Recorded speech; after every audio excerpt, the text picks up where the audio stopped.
On Friday, December 11th, the FDA approved the first vaccine to combat the coronavirus. Not only was this a monumental moment for the health of the world, it also has massive economic ramifications. Bob Iacino, the World Bank says that the global recovery hinges on a successful rollout. That seems pretty obvious. We see a yield curve that's been steepening out for the last couple of weeks. Is the market telling us that, yes, that's what they're focusing on, and yes, they have optimism regarding it? Yeah, Jim, I think that's exactly what it's telling us. The yield curve is one of the best predictors of coming inflation. It's been very good at it for years and years.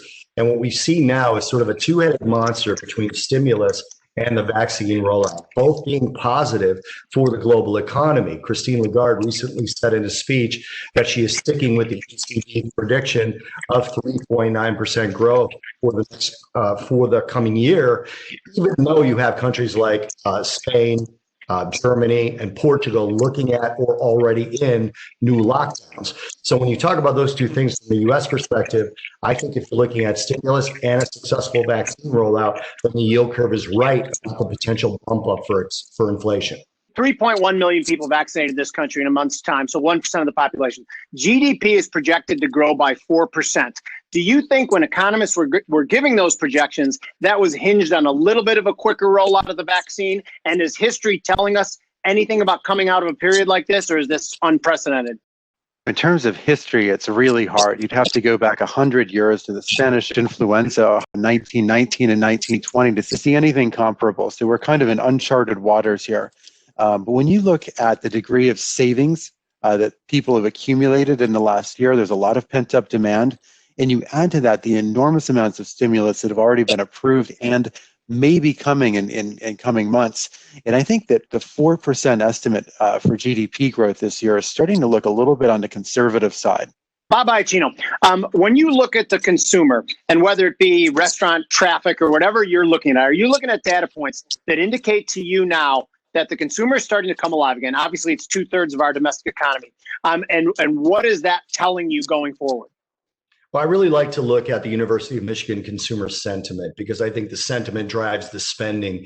A U.S. consumer is known as a spender, and I don't think the pandemic changes that, as we see from the increase in online spending. But when you mention things like restaurants, some of those manual service industries, hair salons, nail salons, et cetera, the consumer confidence numbers are extremely important. Michigan sentiment was on a pretty steep, I shouldn't say steep, but a pretty consistent upswing until the cases started increasing again sometime in late September, mid-October. We're starting to get a small rise again. So that's something I'm really going to keep an eye on. If the consumer has the stimulus checks and they have the confidence to actually leave their homes and spend it in the services industries once they reopen, I think that's going to be go a long way to reaching what Eric said about that big jump in GDP.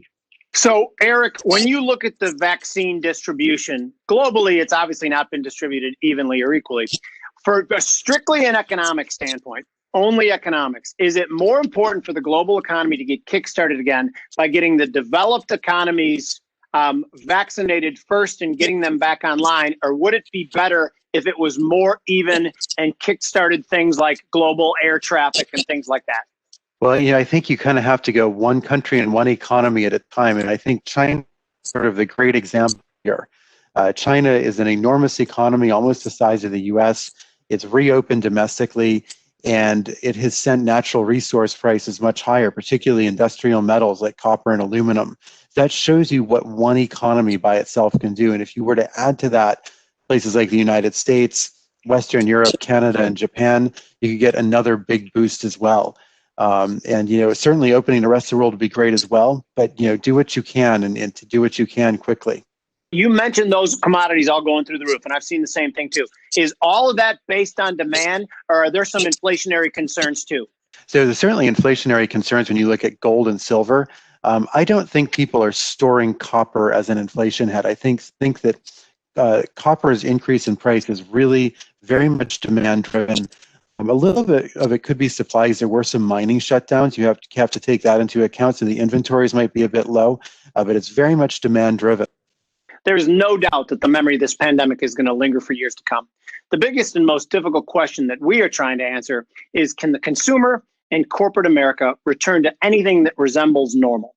The coming weeks and months are going to be critical in providing information as to that outcome.